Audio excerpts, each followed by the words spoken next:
السلام علیکم دوستو، آج کی کہانی کا نام ہے جنگل کے باسیوں کو تعلیم کا شوق چڑھا۔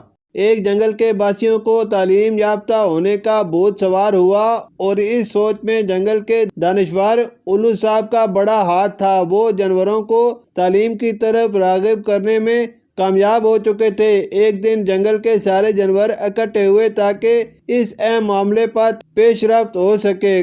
کافی سوچ بچار کے بعد تمام جانور ایک اسکول بنانے پر متفق ہو گئے۔ الو صاحب کی سربراہی میں خرگوش، کوا، گلہری اور بطخ نصاب بنانے کے ذمہ دار قرار پائے۔ خرگوش نے بھاگنے، کوے نے اڑنے اور بطخ نے تیراکی کو نصاب کا حصہ بنانے کی سفارش کی، جبکہ گلہری کی ضد پر درختوں کے اوپر چڑھنا بھی نصاب میں شامل کر لیا گیا۔ اسکول انتظامیہ نے تمام تجاویز پر غور کیا اور منظوری دے دی کہ سارے جانور تمام مضامین کو پڑھیں گے۔ جب سال کے آخر میں نتیجہ آیا تو تمام جانوروں کی کارکردگی رپورٹ کچھ یوں بنی: خرگوش نے دوڑنے میں تو 100 نمبر حاصل کر لیے، لیکن درختوں پر چڑھنے، تیراکی کرنے اور فضا میں اڑنے میں 5 نمبر حاصل نہ کر سکا۔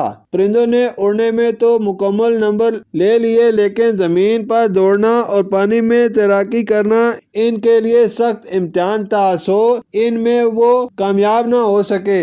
گلہری کے لیے درختوں پر چڑھنا اترنا تو بائیں ہاتھ کا کھیل تھا، لیکن اڑنے اور تیرنے میں فیل ہو گئی۔ اسکول کے سب ذمہ داران اور منتظمین اس بات پر تو خوش تھے کہ تمام جانور تمام مضامین پڑھ رہے ہیں، مگر کارکردگی کے نتائج ان کے لیے تشویشناک تھے۔ تو جناب الو صاحب چونکہ ایک دانشور تھے، انہوں نے سوچ بچار کے بعد تجزیہ کیا کہ اصل میں بات یہ ہے کہ ہر فرد ایک منفرد خوددار قابلیت رکھتا ہے اور یہ ممکن نہیں ہر فرد میں تمام قسم کی اہلیت پیدا کی جا سکے۔ تعلیم دراصل شعور اور آگاہی دیتی ہے، جس سے طالب علم اپنے اندر چھپی قابلیت کو کھوجتا ہے اور اس تعلیم کی روشنی میں اسے مزید نکھارتا ہے۔ شکریہ۔